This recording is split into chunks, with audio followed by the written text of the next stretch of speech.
व्यसनांच्या आणि गुन्हेगारीच्या आहारी गेलेला एखादा व्यक्ती आपल्याच जवळच्या लोकांबाबतीत सुद्धा कुटुंबियांच्या बाबतीत सुद्धा किती विकृतपणे वागू शकतो हेच अधोरेखित करणारं एक प्रकरण मुंबईमधून समोर आलेलं आहे। कौटुंबिक वादातून पती पत्नीच्या वादातून एका पतीनं आपल्याच पत्नीचा इतका अमानुष छळ केलेला आहे की तिला चक्क 4 तासांसाठी घरात डांबून ठेवलेलं होतं। पूर्ण वेळ तिला कोंबडा बनवून बसवलेलं होतं। तर एवढंच नाही, तिला चक्क पट्ट्यानं बेदम मारहाण सुद्धा झाली। चाकूचा धाक दाखवत वार करण्याच्या धमक्या दिल्या गेल्या, चेहऱ्यावर ऍसिड फेकण्याच्या सुद्धा धमक्या दिल्या गेल्या।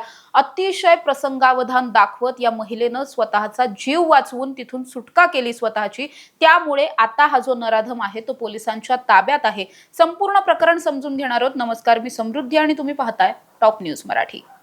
हे प्रकरण मुंबईच्या चेंबूरमधील विजयनगर परिसरामधलं आहे। विजयनगरमध्ये असं घडलेलं होतं की अरबाज अनवर अली सय्यद नावाचा एक सराईत गुन्हेगार आहे, ज्याचं लग्न झालेलं आहे। लग्न झालेलं असताना त्याचे सतत पत्नीसोबत वाद व्हायचे। गेल्या काही दिवसांपासून त्याची पत्नी ही त्याच्यासोबत न राहता माहेरी जाऊन राहत होती आणि याचाच राग त्याच्या डोक्यात होता। ईद जवळ आलेली होती आणि बकरी ईदच्या निमित्तानं त्यानं त्याच्या बायकोला स्वतःच्या घरी येण्यासाठी इन्सिस्ट केलं, बोलवून घेतलं आणि तिला असं सांगितलं की मी तुला काही कपडे, जीन्स आणि काही अत्तर वगैरे खरेदी करून देतो, मी तुझ्याशी वाद करणार नाही, असं म्हणत त्यानं पत्नीला स्वतःकडे बोलवून घेतलं। त्याच्यावर विश्वास ठेवून जेव्हा त्याची पत्नी त्याच्याकडे आली त्यावेळेस त्याने तिला घरामध्ये कोंडून ठेवलं। त्यानंतर तब्बल 4 तास तिला कोंबडा होऊन खाली बसायला सांगितलं। एवढं केल्याच्या नंतर या महिलेची प्रकृती अत्यंत बिघडलेली होती। तिचे पाय वगैरे संपूर्ण शरीर खूप दुखत होतं। असं असताना त्यानं तिला पट्ट्यानं बेदम मारहाण केली आणि त्यानंतर सुद्धा घरातच कोंडून ठेवलं। या सगळ्याच्या नंतर दिवसभर हा सगळा जो ड्रामा आहे तो खरं तर चाललेला होता।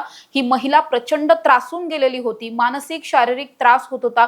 या सगळ्यामध्ये सुद्धा तिनं प्रसंगावधान दाखवलं। रात्री 9-9:30च्या सुमारास जेव्हा तिला असं वाटलं की आता आपण घरातून बाहेर पडू शकतो, निसटू शकतो, त्यावेळेस तिने स्वतःची सुटका केली आणि तिने थेट तिचं माहेर गाठलं। तिथे गेल्याच्या नंतर तिनं तिच्या कुटुंबियांना ही सगळी बाब सांगितली। तोपर्यंत इकडे अरबाजला हे कळलेलं होतं की आपली पत्नी आपल्या तावडीतून सुटलेली आहे आणि ती तिच्या माहेरी गेली आहे। त्यानंतर अरबाज एक चाकू घेऊन थेट तिच्या माहेरी पोहोचला।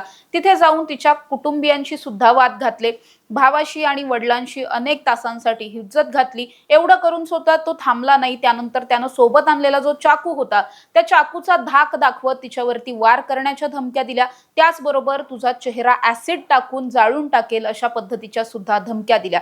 त्याला असं वाटत होतं की आपल्या पत्नीच्या आणि आपल्यामध्ये इतर लोक येतील, कोणीतरी मध्यस्थी करायला येईल, आपल्याला थांबवण्याचा प्रयत्न होईल। त्यासाठी तो इतर जे उपस्थित लोक होते, आजूबाजूचे लोक होते, या सगळ्यांना सुद्धा तो चाकूचा धाक दाखवत होता। कुणीही माझ्या जवळ यायचं नाही, अन्यथा मी हिला संपवून टाकेन, अशा धमक्या सुद्धा दिल्या जात होत्या। अर्थात या सगळ्याच्या नंतर हे जे माहेरचं कुटुंब आहे ते प्रचंड त्रासलेलं होतं त्याला। तेवढ्यातच पोलिसांना फोन करून ही सगळी बाब कळवण्यात आली। पोलिसही घटनास्थळी दाखल झाले, आरोपीला लगेचच ताब्यात सुद्धा घेतलं। त्याच्या पत्नीला रुग्णालयात उपचारासाठी पाठवण्यात आलं। त्यानंतर अशी माहिती समोर आली आहे की अरबाज जो आहे तो मुळात मुंबईमधला, चेंबूरमधला एक सराईत गुन्हेगार आहे। त्याच्यावरती 18 पेक्षा जास्त गंभीर गुन्हे दाखल आहेत।